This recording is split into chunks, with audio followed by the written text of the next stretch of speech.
as entrepreneurs, we're essentially mental athletes. You know, if you want to be good at business, then in the same way that an international athlete needs to treat their body in the right way in order to achieve that, as an entrepreneur, you need to treat your body in the right way in order to achieve that as well. Most people really struggle to get enough protein, and protein is super important for many, many reasons. And it's not just if you're building muscles, where clearly it is important, but also proteins are incredibly important for your brain and your brain functioning. So if you're not getting enough protein, then actually you're not going to think as clearly, you're not going to concentrate as well, and you're definitely not going to perform mentally as well as you would do if you're getting more protein. Meat is about your nutrition, it's about protein first. Muscles is all about strength and having the ability to do the things that you want to do. And like I said, you know, we're mental athletes as entrepreneurs, and that's why our mindset's got to be good. You need money to make things happen, don't you? Mm-hmm. Yeah, absolutely. And even people who, say, oh, I'm not driven by money. When you really drill into what they want, which might be kind of freedom, time, the ability to explore things, in one way or another, it always comes back to money, because it's money which gives you that freedom to do what you want. Basically, just focusing on that one thing until it's successful, then move on to the next thing. Focus acronym, follow one course until successful.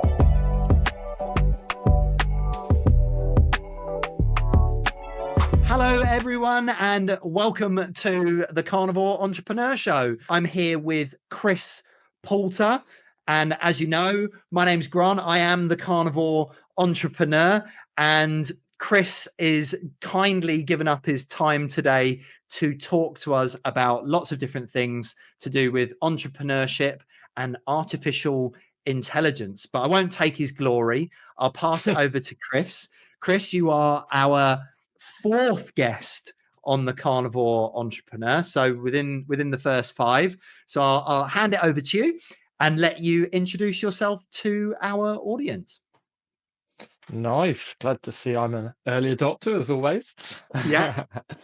Yeah. So I guess my background, I started off in music, had a lot of fun, enjoyed the kind of creative side of stuff, but quickly realized there wasn't a lot of money there, and that I was going to struggle to get by in life if that was all I ever did. And interesting enough, I kind of started my first proper business, I guess, around the age of 25. And very quickly learned that it wasn't music that I was in love with, it was creativity.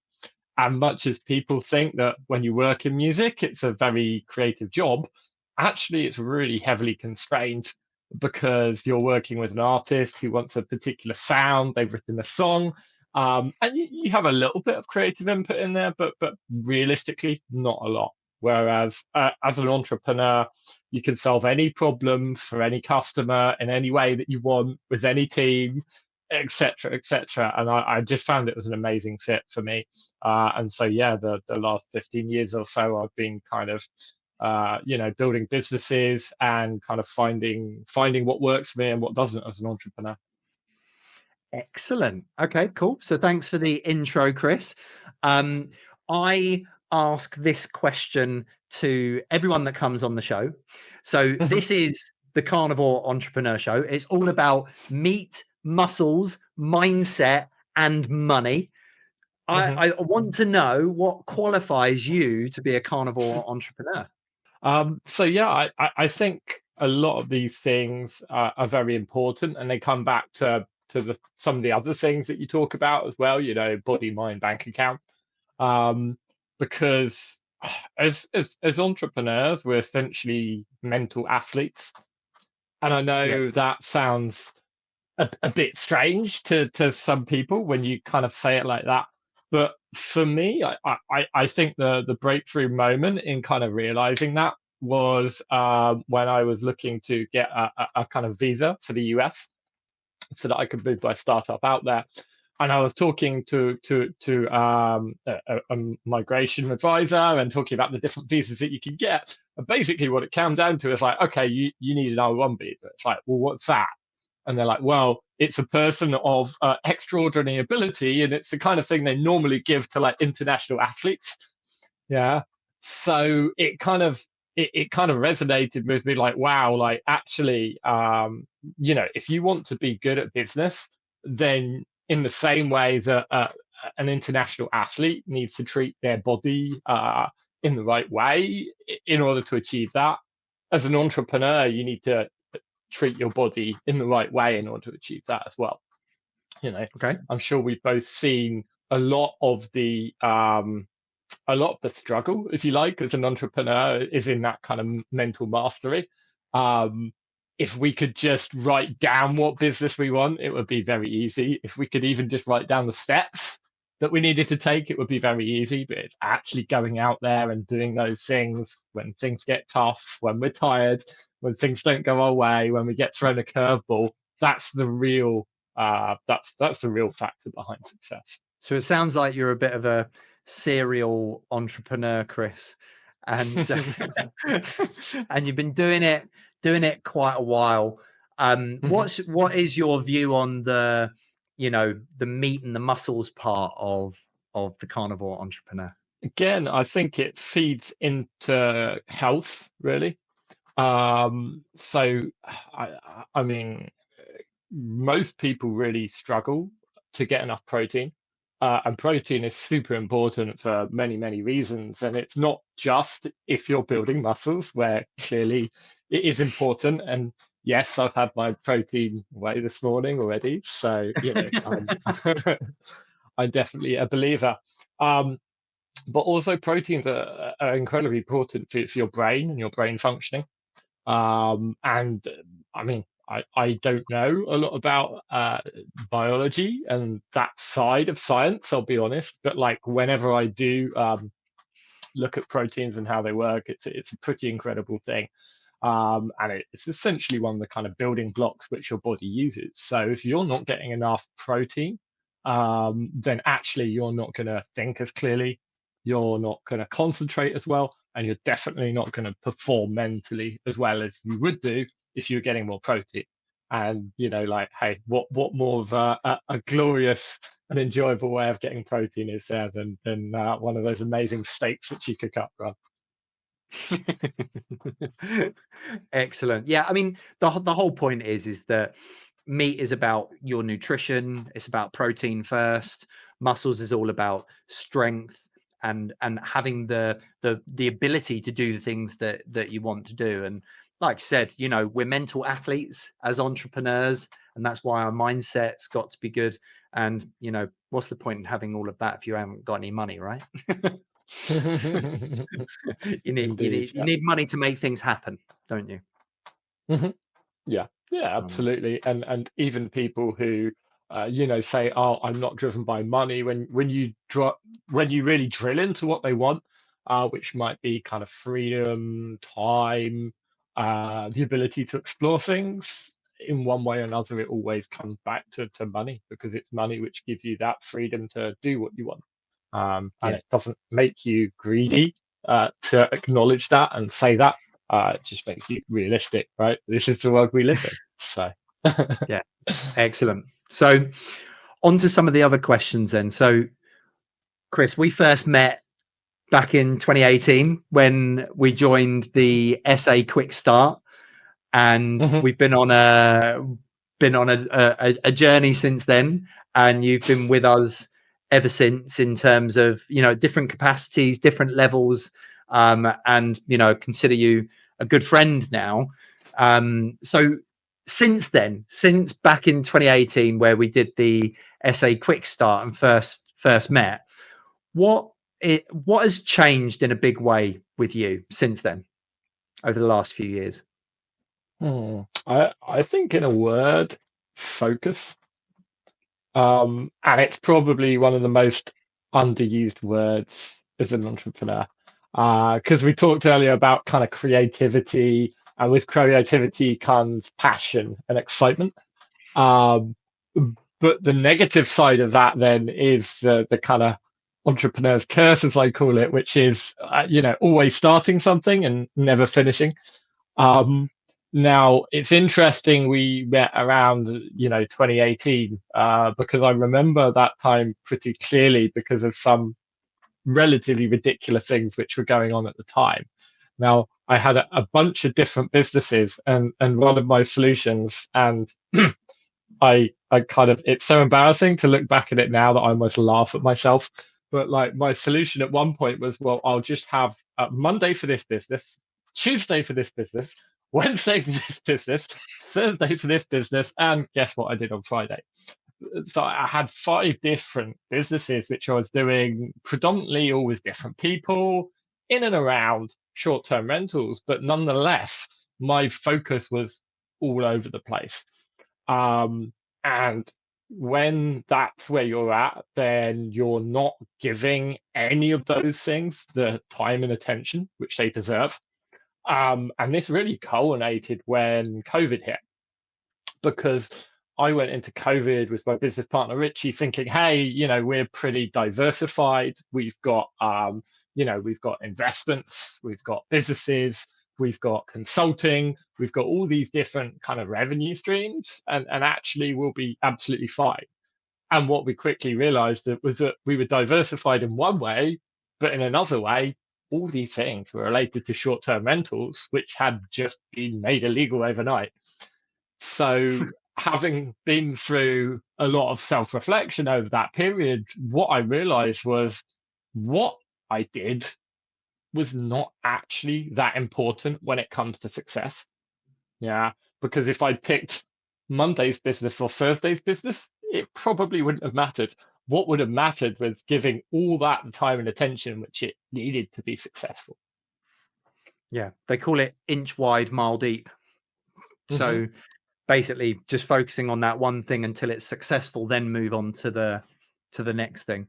Mm. The Mm. focus acronym, follow one course until successful. So yeah, I mean, that's Yeah. definitely something that I've learned over the years. I think, yeah, it's the entrepreneur's curse, isn't it, of trying to do too many things.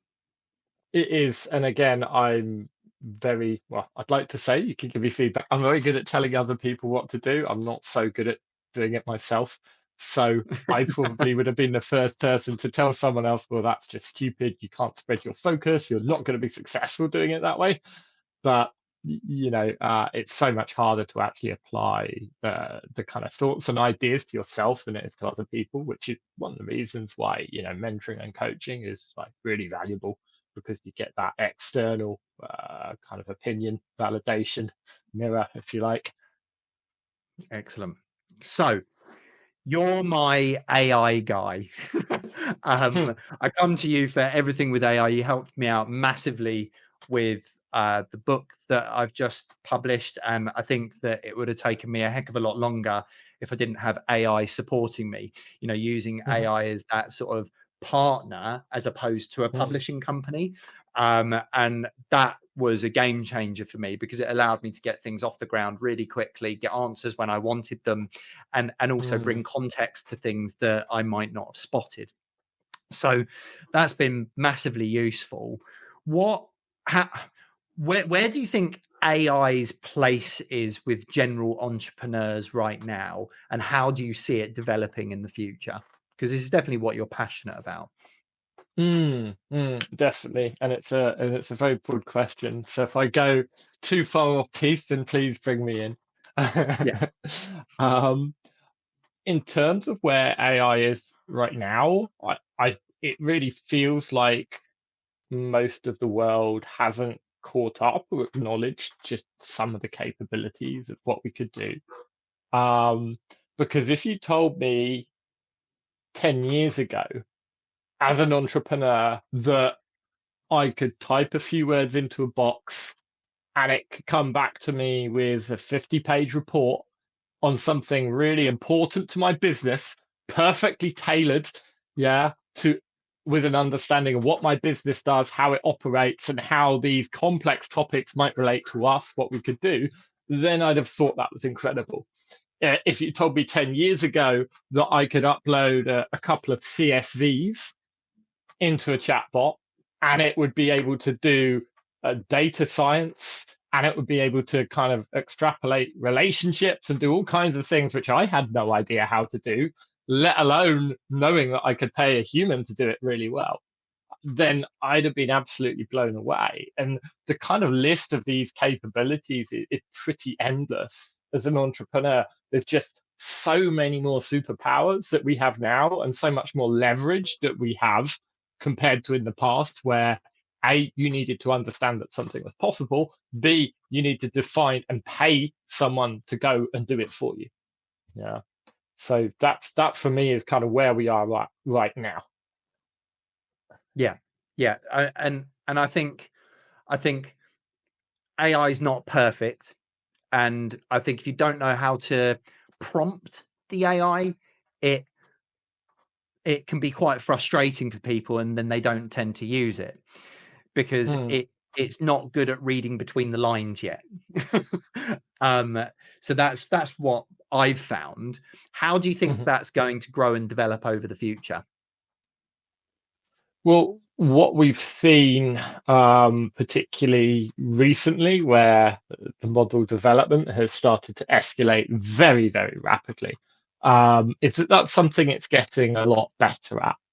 And there is a trend where we can start to think about the way that we work with AI in a slightly different way. So, I mean, I mentioned one example there, which was doing some data analysis with CSVs, for instance. Now, I started doing that about 2 years ago with ChatGPT when they first launched it. I was very excited. I used to do a lot of data analysis for sales and revenue and pricing, and still do. It's just a lot quicker these days. But I would put those CSVs into ChatGPT, and I'd need to give it nearly a 2-page prompt, in order to get it to do it right. I'd have to go like, first do this, then do that, then do that. Make sure you're careful of these things. Check that you've done this after that. And it would be a really long recipe of exactly what I wanted it to do. Yeah. Now, the change now is that I can basically just tell it, bake me a pizza, and it doesn't need the recipe. It will go and do it. Yeah. And the latest models are getting very, very good at that. We can stop thinking what steps do we need to take, and we can start thinking about what's the actual outcome, which I want. Okay. Interesting. Yeah. So getting it to work on an outcome basis, as opposed to thinking that it understands you, because at the end of the day, it only understands what you tell it, right? Yeah, and we're starting to see, for instance, with deep research from OpenAI, if you ask it to go and do something really long, it will generally come back to you with 3 or 4 questions. Yeah. So To clarify. it's, clarifying questions, they call them. So it's like, okay, what did you mean by this? Would you like this or would you like that? So we're starting to see a lot of the focus being on intent and comprehension. And that's kind of getting a lot better. Now, this will kind of, again, only accelerate as we move forward. What's really critical, which again a lot of people have missed, is that with the latest models from OpenAI, we've gone from, we can just chat to something which can give us some text back or maybe generate an image or something like that, to actual full-blown agents, which rather than just being able to talk to us, they can go off and search the web. They can write some code if we've asked them to do a mathematical problem, or we've asked them to do some research which involves numbers, where they might need to do some averaging or any of those kind of things. And it can come back to us, even a couple of minutes later with the results of what it's gone and done. Yeah. So the more agency these models are given and the more different tools, and I'm not just talking about things like searching the web, but the ability to have access to your Gmail or your docs, or your spreadsheets or your data or any of these kind of things. As that becomes normal, that these AI models have access to that, we can think more and more about that way of like, what's the actual outcome I want here, rather than the steps to go through it. And I think the great news for everyone who listens to this podcast is that we as entrepreneurs are perfectly positioned to do this, because we have to do this all the time with our teams. Yeah. When you start out, you might be able to do everything in your business, but as you grow, it's just not possible. And so inevitably, as you scale a business, you end up taking on a team, right? But what do you do when you're leveraging your business through a team, right? You're giving them guidance on what you want to get done. You're helping them understand the best way of doing it. And you're essentially checking their work regularly to make sure that, hey, what they're doing is in line with our expectations. And so actually, if you follow those same processes with AI, then you can be incredibly successful and generate an awful lot of value for your business. Yeah. Excellent. Okay, cool. So moving on to the pillar healthy body. First question, AI question. Is there anything you do with AI to improve your sort of your body, your nutrition, your exercise, your understanding of how you can be fit and healthy? Yeah, absolutely. I think it's probably not a surprise to many people when we say that the foundation of AI is data. And when we think about AI and health, the big transformation in future is going to be how we use the data. Yeah. So right now we are very reactive when it comes to health problems. And it tends to be diagnoses are 3, 6, 12 months after the event by the point that things start getting really bad. And it's actually, that much more expensive to treat. And the outcomes are much, much worse. Yeah. Now, what's likely to happen in future is that we'll all be tracking so much data about our bodies that we're going to be able to capture things potentially before they've even become a problem. Yeah. And this is exactly the kind of thing that AI is incredible about. It's ingesting huge amounts of health data and being able to understand, hang on, your blood sugar shouldn't be dropping like this after you've just eaten. That's a warning sign for XYZ. Yeah. So one of the things which I do now is try and track as much data as I can. And I don't go overboard because there's relatively easy and established tools which are out there. So, I mean, the first thing I do is I've got Whoop. Yeah. And this records all of my kind of body metrics in terms of calories expended every day. When I do a workout, I know roughly, because it's not exact, but I know roughly what my heart rate was. Overnight, I'm tracking my sleep, and it will tell me what my resting heart rate was, what my heart rate variability was. And one of the most important kind of health metrics which you can use to track our health is our CO2 max. And again, this is something where the Whoop's really good because while it's an approximation, it will give you a trend over time. And for instance, I will boast because I love the data, but I just yesterday I was looking through the data on my Whoop and I found that my CO2 max had gone from 40 to 50 in a kind of 6-month period where I've been like working really hard on my kind of general fitness. So like that's the other amazing thing about data is it kind of gives you a feedback loop to know and understand what's working for you and what isn't. So the other thing the Whoop app does really well is you kind of give it a daily journal of, for instance, did I have caffeine today? You track your workouts. And it combines all these things to be able to tell you, well, on days you have caffeine, your recovery is 3% lower. Yeah. Or, of course, the bugbear of all of us, when you have alcohol, your recovery is 20% lower the next day. Really, really helped with that behavior as well. So between that and tracking food, like just general MyFitnessPal, what you end up with is a whole bank of data being kind of collected into your Apple Health, kind of all in one place. And one little trick I discovered earlier this week, actually, is that you can export that data from Apple Health and just chuck it straight into ChatGPT. And the latest models, O3, will be able to understand the format of the data, kind of drill into it for you, give you general trends. It will be able to give you, spot things like, okay, yeah, about once every 2 weeks, you have a binge and go about 1,500 calories over, normally because of alcohol, right? It can do all of these kind of things. And again, we're just at the verge of starting to see just how valuable that data is going to be. Yeah. So essentially, as long as you've got these smart devices on that are monitoring your data and putting it into an app, you can export the data, paste it into ChatGPT, and it can basically do you a full health assessment. Mm-hmm.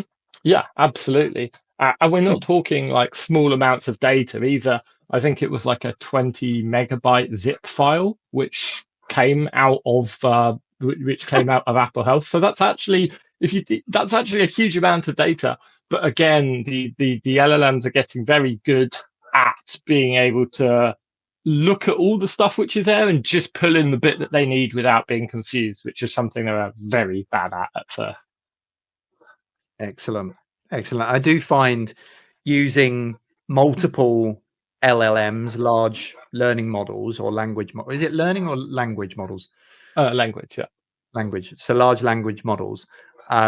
Using different ones is really beneficial as well, because you can do one thing in one and move it over to another one, and it makes it even better. It's almost like they're competing against each other. But sometimes one can know what to say to the other one to get a better result. So almost like you could get one to write a prompt for the other one, and then you adjust the prompt and make it better, and take one bit of information. Like I did this with my book, where I would sort of do something in there and then paste it over to another learning model to analyze it. Absolutely. And like it's interesting because different models have different characters and are good at some things and worse at others. So you have some which are really good at writing, you have some which are really good at coding, you have some which are kind of a good at mix. And it's interesting because in terms of prompt writing, for instance, I almost always use Claude. It just tends to write better, more concise, more clear prompts than the OpenAI models do. And the irony is, even if I'm writing for a prompt for an OpenAI model, I will use Claude in order to do that. Now, as you know, I do a lot of technical things as well and use models to write code. And when I do that there, it's all about planning it right. So saying, right, here's the approach that I want to take. Here's the technical things which I plan to do. And again, you start to really see that come through in a number of different ways. So first of all, I'll take it in one model and I'll like check it with another couple of models and go, hey, look at all the information I've given you. Look at this plan. Does it make sense? Can you see any issues with what we're doing here? Yeah. So usually if you take something across a few different models, it'll pick something else up, which you might not have done otherwise. But the other thing which is really interesting is that they have a bias towards themselves. Yeah. So if you pick Gemini content, then Gemini is more likely to say that that was the best one. If you put in Claude content, then Claude is more likely to say that that's the best one. So they are also biased towards their own tone, their own outputs, probably in the same way that a human is. Interesting.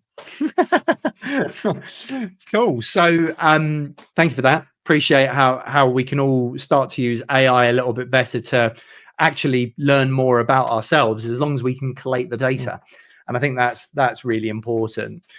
We can get too bogged down with the data.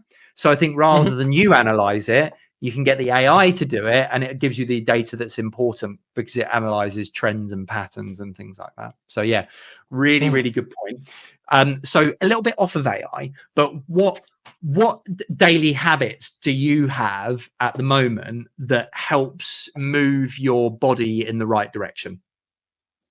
I think it's a very simple one, really. Exercise. Okay. Daily? Yes. Okay. I mean, it's interesting you use the word habit there, because I think habit is probably the most difficult word in the English language because it's very easy to say and very hard to do. It's that whole kind of behavioral change is incredibly difficult, and it's something everyone on earth struggles with, I think. I spent many years kind of trying to fight the way that my brain works, if you like. So, I mean, for instance, if I had a weekend off, which doesn't happen that often, but I'd come in on a Monday morning and I'd just really struggle to kind of get going again and get into work. And I'd be like, oh, what's wrong with me? I need to try hard, or I need to be more motivated, that kind of thing. Yeah. Whereas eventually I realized, fine, if that's the way that I feel, then that's the way that I feel. What's the best way to work with it instead of fight against it? And I realized it's very simple. If I schedule all my weekly calls on a Monday morning, then at first I'll get up and be like, oh, I've got to get on calls. By the time it's lunchtime, I've forgotten, I'm back in work mode and I'm good. Yeah. So for me, the moral of the story is like, don't try and fight like the way that your brain works. Just kind of find the hacks which work for you and make it work. So when I talked about exercise, it's like, it's very simple. I need to get up in the morning and I need to go straight to the gym, because if I don't do that, it doesn't happen. And I know it won't happen no matter how hard I try and convince myself that I will. That's the atomic habits thing. You use one thing that you do to have a knock-on effect on the other thing that you do. So like, I'm the same. I actually have, one of my things is going to the gym in the morning, but after I've done a load of stuff. So I get up, I brush my teeth. So getting up, brushing my teeth, then I stretch. So each habit knocks on to the other one. And if I miss one, I potentially am going to miss the next one. So as long as I've hit each one, like get up at 4:30, brush my teeth immediately afterwards, stretch, drink water, go downstairs, take vitamins, then have ice bath, then read book, listen to something for 10 minutes or journal or whatever that might be, right? And then it's gym after that. Your triggers are get up, get dressed, go gym, right? But if you didn't get up at a certain time and then get dressed, you probably wouldn't go to the gym, right? Because totally. It's a knock-on effect. Yeah, and Atomic Habits is a fantastic book. I think habit stacking is really, really valuable, probably for two different reasons. So are you familiar with Dr. Stephen Peters, the chimp paradox? Yes. Yes. So he talks about kind of having three parts of your brain, right? The human, the chimp, and the computer. Yeah. Yes. So, and I use this model for so much. It's probably not perfect, but it's a great way for you to think about yourself. So the reason that I think habit stacking works so well is because it works with both the computer and the chimp. Yeah. And those are probably the two most important things when the human's saying, here's what I want to do, but it's not working. It's either the human or the chimp getting in the way. So habit stacking works because it programs your computer to say, I do this, then I do this, then I do this. But it also programs the chimp to say, hey, when you do that thing that you don't enjoy, you get the thing that you do. Yeah. So, for example, when I was first building the habit of going to the gym in the morning, you kind of have that natural pushback of, can I really be bothered? But because I would always listen to interesting podcasts or watch YouTube videos, and I'd always work out the night before what I wanted to kind of consume at the gym the next day, when I got up in the morning, I would switch the carrot with the stick with the carrot, and I'd be like, okay, I need to get to the gym so that I can X, Y, Z. And again, that's kind of the power of the habit stacking. Yeah. Okay. So that's going to the gym, that's getting your body moving. How has your diet and nutrition evolved over the years? Where are you at with it at the moment? That's a very interesting question. I should probably preface this by saying that when I went to school, I had two different meals for 5 years. I either had pizza and 2 portions of chips. I had I had 2 pizza and 1 portion of chips. They didn't believe in nutrition when I went to school. And so, again, habits, right? So I started off with a very, very unhealthy diet. And because I'm luckily blessed with a very high metabolism, it didn't really make any impact until I started to kind of hit my 30s when it did. But How did it I think impact you? well, I'd always been like skinny to the point where like you could see all of my ribs when I breathed in, and like very, very skinny. And that certainly disappeared as I started to head into my 30s. But also it's more than just your body shape. You kind of start to get tired.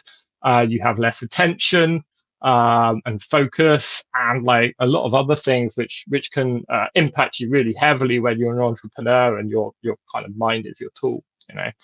Um, and for me, I think it's quite simple. I've never had any real tricks or hacks other than just tracking. Yeah. And Okay. that's the only thing that I'll do is I'll just track it. So I never say, oh, um, I won't eat this or I will eat that, or I'm going to do this diet, I'm going to do that.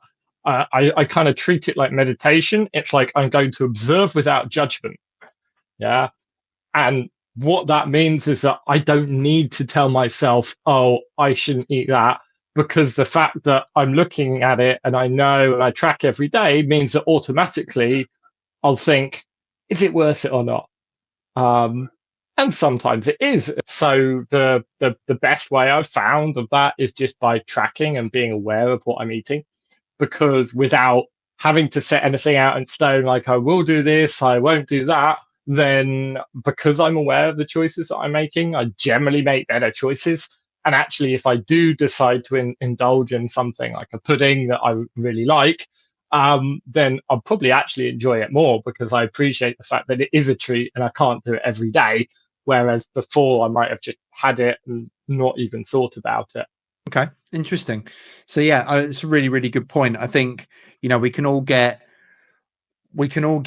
a bit funny with treating ourselves, tracking every tiny little calorie, but I think there's an element of tracking that has to go in with it, and if that's what works for you, that's absolutely great. I mean, for someone like me, I just need to control my portions, make sure I eat whole foods, and plan in a little treat every now and again so I don't go nuts. So yeah, that's sort of the important stuff. But okay, cool. Sounds like you're on a bit of a journey with your body and your health and fitness. So let's move on to the healthy mind, so the mindset. What do you do? Any practices that you do to avoid getting too overwhelmed or stressed out? Well, I think that kind of self-awareness piece is just as important with the mind and it is with the body. So knowing and understanding where your stress levels are at is probably one of the most important things as an entrepreneur.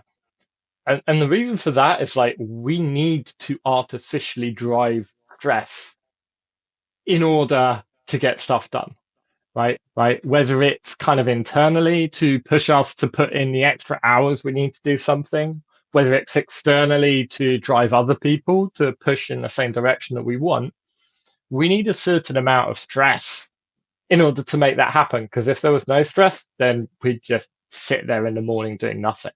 Right. But at the same time, if you have too much stress, then it becomes very bad for your mind and your body and your health. So there was someone I listened to speaking once who I think had the kind of perfect analogy for this, which is the elastic band analogy. Because if you just leave it as it is, nothing's going to happen. If you stretch it just the right amount and let go, it's going to go flying. But if you pull it too far, it's going to snap. So it's having that awareness of exactly where your stress levels are right now. Are they in that optimal zone? Or actually you're pulling too far to let it loose a little bit so that you're not going to snap. That's a really, really good analogy, and I think it's a simple one, but is important to understand. Sometimes also when you pull an elastic band too far, it might not snap, but it also doesn't return back to the way that it was before, right? Yeah. Like you've almost Absolutely. damaged it permanently. Yeah, indeed, because I think there's too much focus on stress is bad, stress is bad, stress is bad. And I think we need to be realistic and say we need a certain level of stress in our lives Mm. to be high achieving, but we need to monitor that carefully. Yeah, no, absolutely. I think the same is with physical, with your body. When you're at the gym or you're doing exercise, you have to put yourself under a certain amount of stress to get growth. But if you Mm. put yourself under too much stress, you get injuries and pain, right? Which Mhm. isn't where you want to be. You don't want to go to the gym and every single time break your leg, you know, or snap something. You want to go to the gym and do enough stress that makes your muscles grow, or makes your lungs better, or makes your heart better. But yeah, Yeah. absolutely. And I think that analogy can be used across body, mind, and bank account. 100% love that. So do you have any daily practices, morning, evening, whatever, that keeps your head clear? Well, I mean, the old cliche, I guess, but meditation, I think, is probably one of the most powerful things that there is. I naturally found meditation very difficult at first. It's the whole having the attention on Busy one mind. thing. Yes, exactly, exactly. But again, it's meditation is like building a muscle for the mind as well. It's building that ability to switch off and to kind of ignore the noise without judgment. So I kind of touched on that earlier a little bit um, when I said that when I'm tracking categories, I'm observing without judgment, and that's really what meditation is about. Because everyone, even the most fastidious Buddhist monk, when they meditate, they have all these little random things pop into their head. But that's not the point. It's not about stopping those things from happening. It's about stopping the way that you respond, right? So instead of sitting there getting stressed and going, oh, I can't even sit there and focus on my breathing for 5 minutes. What's wrong with me? And all this kind of stuff. Instead, it's just, being aware, not having judgment, and recentering your focus again. And while it sounds like an incredibly simple thing, it like has such a profound impact on every other aspect of your life, because even though it's subconscious, you stop kind of judging things as much, which is a very painful thing to do. You start kind of accepting where they are, but then focus on, and what do I need to do to get them back to where it needs to be, which is a much more productive and practical way to deal with an issue than to actually deal with a sense of frustration and emotion which comes with, well, it's not how it's meant to be, but it is. What you're going to do about it. Yeah. Yeah. No, totally agree. Totally agree. So cool. So onto our third pillar. Mhm. I know you preach very much build, test, scale, making sure that you systemize first, then grow. Mhm. What would be your, advice that you would give any entrepreneur out there that wants to grow their business? I think the thing which gets overlooked the most is it right for you? And I say that because I see a lot of people with great businesses who are really unhappy. And the reason that are unhappy is because it was never the right business for them. So it always needs to start with what's right for you. And actually, if you find that magic sweet spot, then you are so much more likely to be successful than if you're not. And are you familiar with like a Gantt diagram where you have these kind of three circles and then it's the bit in the middle that you're aiming for? Yeah. Yes. Yeah. Yeah. So, I mean, really, the perfect Gantt diagram for an entrepreneur is that it's something you're good at, it's something you enjoy, and it's something that people will pay you money for. Yeah. And Yeah. if you can And hit then the sweet that, spot is in the middle. yeah, if you can hit something which ticks all of those boxes, then like actually everything becomes so much easier. the biggest mistake probably that people make is by doing something that they're good at and people will pay the money for, but they don't enjoy. Because if you don't enjoy what you're doing, you're never going to be successful, even if you make lots of money, because success isn't defined by unhappiness. Okay, I think that's a really, really good point, is to get that balance. Don't do something that you hate to be in every day. You want to have something that you enjoy, and that it makes you the money and it allows you to serve people at the same time. So another bank account question, and incorporating AI.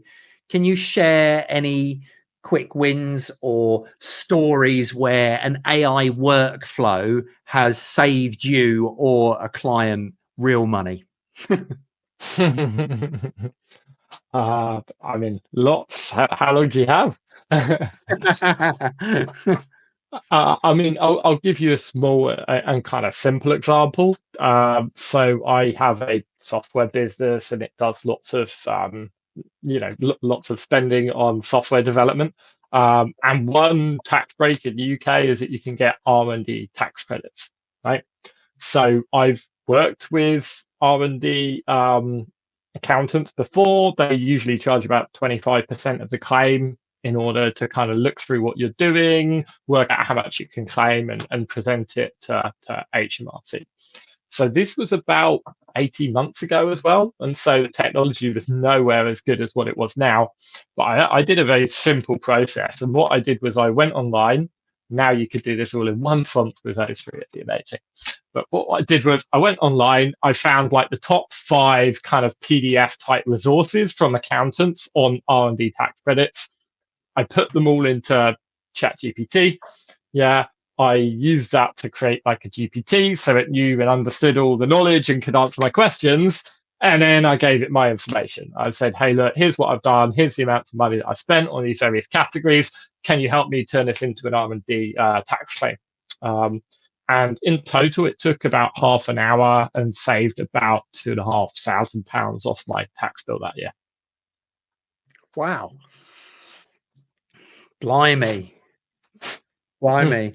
So, I mean, look, like, these are, I would say, some amazing stuff that people can do to ensure that they not only are using the right tools to create a wonderful business for themselves, but they're also creating something that they're going to enjoy at the same time. I think that's something that I can pick up from you, is that you've probably done some stuff in the past that you didn't enjoy as much, and now you're sort of really leaning into the stuff that you do enjoy. In terms of wrapping this up, can you give me some quick fire stuff? So what would be your 3 top tips on AI for entrepreneurs? So I think a lot of it is around mindset and how you think about AI. So I used to use it in 2 ways, and now I use it in 3 ways. And that will probably really help from a business owner perspective, right? So first of all, I use it as an advisor. Yeah. So if there's something that I don't have a lot of knowledge about, or I want to sharpen my knowledge, or I want really specific knowledge, then I will use it for that. So let's say tax implications, like I just talked about before. It could be company law, or anything to do with health and safety, or legal frameworks, or any of those kind of things. AI is a fantastic way of getting more information, as long as you make sure that it is grounded in truth. And most of the models nowadays will give you a reference so that you can double check if it's super important. All right, thanks so much for that. So the second way that I use it is more like an assistant. So if you think about a junior member of staff, someone who's keen, eager, and enthusiastic, but you need to check their work because they make some mistakes sometimes, then that's also a great way to think about it. And for a business owner, that might be asking it to summarize some stuff, or write up some documents based on other documents.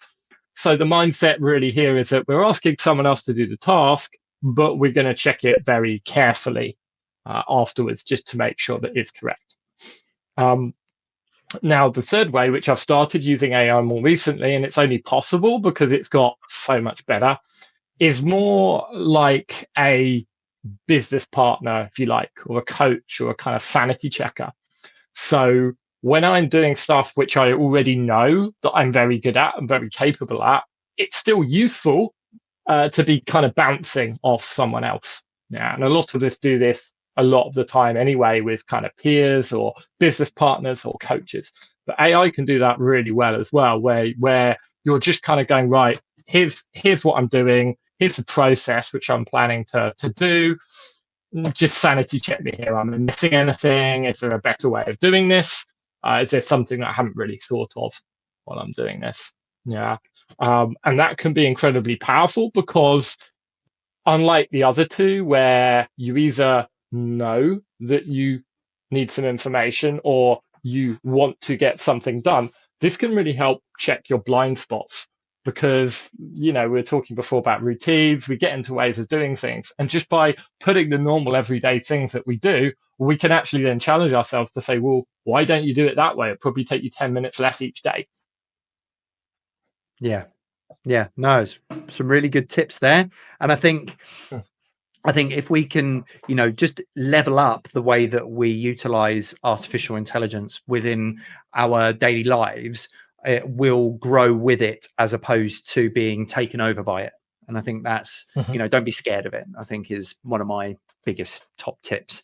But I think there's some really good ones for people to get started. So quick fire one, what's your favorite book? Let's go with Thinking Fast and Slow, Daniel Kahneman. Oh, okay, cool. New one. Haven't had that one before. Good. Okay. And what's your biggest goal over the next 12 months?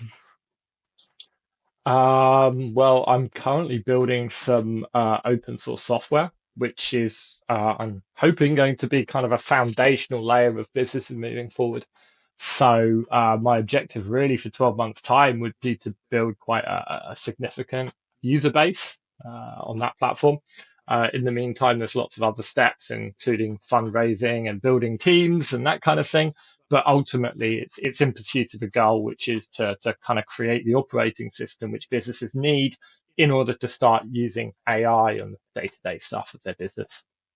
Excellent. Okay. And last but not least, how would you like people to contact you? Well, I definitely don't go on Twitter these days. I don't know if you've been there. It's not a very fun place. So LinkedIn generally seems to be having a resurgence. It's a lot more popular nowadays. There's a lot more interesting discussions and debates going on. So just find my LinkedIn profile. Excellent. Okay, cool. Well, your information will be in the show notes, but I'm sure if they just type in your name in LinkedIn, they'll find you, look for your face. Nice and easy. So any final thoughts, Chris, or comments?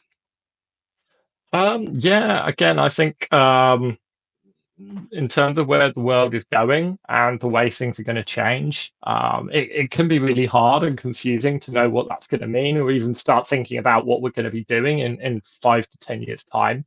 The thing which has kept me sane through all of this is really thinking about capabilities above products and services. So for me, it's very simple. 3 capabilities which I focus on every day. The first is learning, so just understanding what's going on, the latest things which are coming out, how they're relative to you. The second is building, which is more about being able to use these things in day to day. We're not talking about going out and building software systems here. It's like, can you find a new way of speeding up your process using ChatGPT or by using image processing or doing these kind of things? And the third capability is selling, because as an entrepreneur, we're always selling. You're always going to need clients, regardless of what your products or services are. And if you can sell something deeper than just transactional and start to build relationships with a group of people, generally community, then that's going to stand you really well in long stead as we kind of come into the age of AI. Excellent. Okay, cool. Love those final thoughts. I think there's some really good stuff there to take away. I think if we were to improve those three things as entrepreneurs, then we'd definitely be better and probably enjoy it a lot more as well. Because the more you understand something, the better you can sell something, the more enjoyable it is, because you find it easy. Usually we enjoy stuff that we find, easier and that we're good at as well. So thank you very much, Chris. This has been an amazing interview. I think we've managed to zone in the waffling, because we both have a tendency to waffle on, but it was me questioning you. So hopefully we've kept it as streamlined as we possibly can. Some really good stuff on AI there, and hopefully our listeners will get something from it, and if they need anything, to get in contact with you. So thank you very much, Chris, and I will speak to you soon. Thank you, Grant. If this episode resonated with you, share it with someone who needs to hear it. You are a carnivore entrepreneur. Live life how it was supposed to be lived, on your terms, with strength, energy, and purpose. I'll see you on the next episode.